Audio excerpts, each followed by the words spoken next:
Selamat buat Anda yang berhasil mencapai goal Anda tahun lalu. Anda layak bersyukur. Buat Anda yang tidak mencapai target, Anda harus lebih bersyukur. Loh kok? Simak sampai habis ya.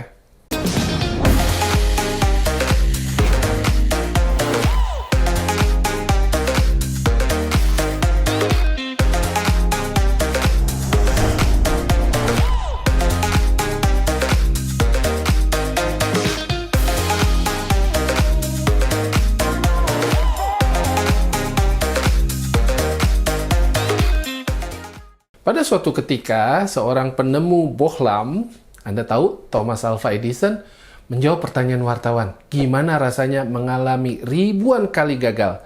Dan Edison menjawab, saya nggak gagal ribuan kali, tapi bohlam ini tercipta dari ribuan langkah. Dan dalam kesempatan lainnya, pertanyaan yang kurang lebih sama dijawab Edison dengan, saya nggak gagal, saya hanya menemukan ribuan cara yang salah. Keren ya? Edison tidak sendiri. Semua benda-benda yang kita gunakan hari ini, laptop kita, dan sebagainya, bahkan pakaian kita, ini adalah hasil dari jutaan kesalahan demi kesalahan. Ya, dan lihat hasilnya, wow, luar biasa. Nah, yuk kita kembali ke dunia kita, dunia asuransi jiwa. Para pemenang hari ini adalah mereka yang telah mengalami puluhan, ratusan, bahkan mungkin ribuan kali penolakan. Dan tetap kita mengatakan mereka berhasil. Betul? Padahal jika ditotal antara yang ditolak dengan yang akhirnya closing, jumlahnya pasti lebih banyak yang ditolak. Nggak percaya? Coba aja tanya pada mereka ya. Sadar nggak Anda pada saat Anda memilih untuk memasuki bisnis asuransi atau bisnis apapun, perbandingan antara closing atau pembelian dibandingkan penolakan pasti jauh lebih besar penolakan. Dan banyak orang mengatakan ini sebagai kegagalan. Yuk, mulai sekarang katakan itu sebagai pembelajaran, bukan kegagalan. Anda tidak gagal, tapi Anda sedang mendapatkan cara yang perlu diperbaiki. Dan jika benar-benar diperbaiki, maka hasilnya akan wow. Ya, Anda baru benar-benar gagal jika Anda berhenti. Betul sekali.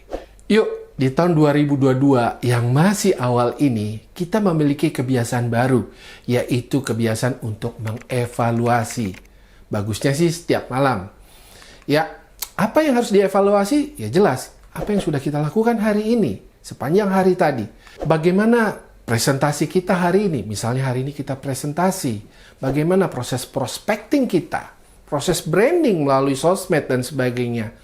Lalu kalau ada kegiatan-kegiatan rekrutmen hari ini, bagaimana itu semua kita evaluasi?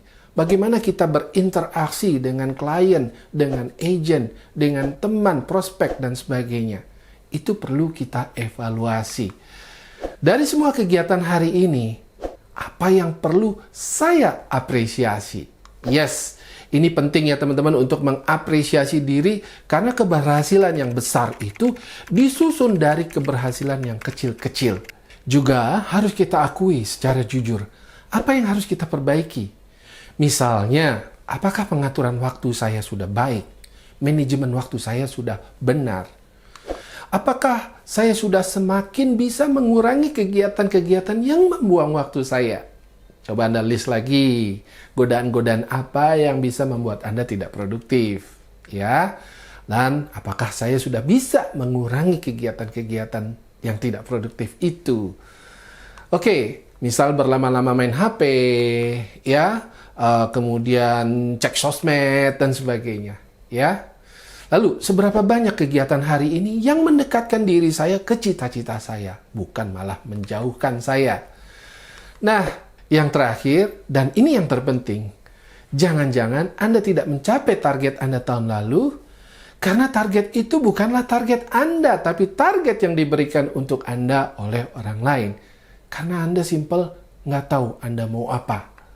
Ya, ini penting banget, karena jika demikian halnya, ya Anda melakukan target orang lain, disadari atau tidak, Anda melakukannya dengan terpaksa dan bukan dengan cinta. Ini membuat energi Anda saat melakukannya sangat rendah.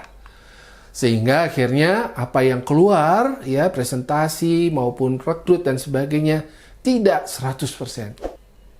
Kembali ke awal video ini, saya katakan jika Anda tidak mencapai goal Anda, tidak mencapai target Anda di 2021, atau sebagian besar mengatakan sebagai gagal, maka Anda harus lebih bersyukur.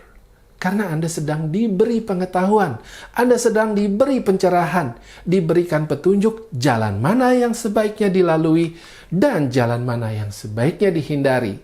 Cara mana yang harus diperbaiki bahkan tidak diulangi. Itu semua diberikan kepada kita semua karena Tuhan sayang sama umatnya, termasuk Anda. Dan Tuhan tentunya ingin kita bahagia dalam pengembaraan kita di hidup saat ini. Nah teman-teman, biasanya saya menutup dengan kata-kata, tetaplah berlatih dan berkarya, dan saya yakin Anda akan jadi agen yang juara. Tapi mulai awal 2022 ini, saya akan katakan, menjadi juara itu hebat. Dan lebih hebat lagi adalah selalu berusaha menjadi lebih baik setiap hari.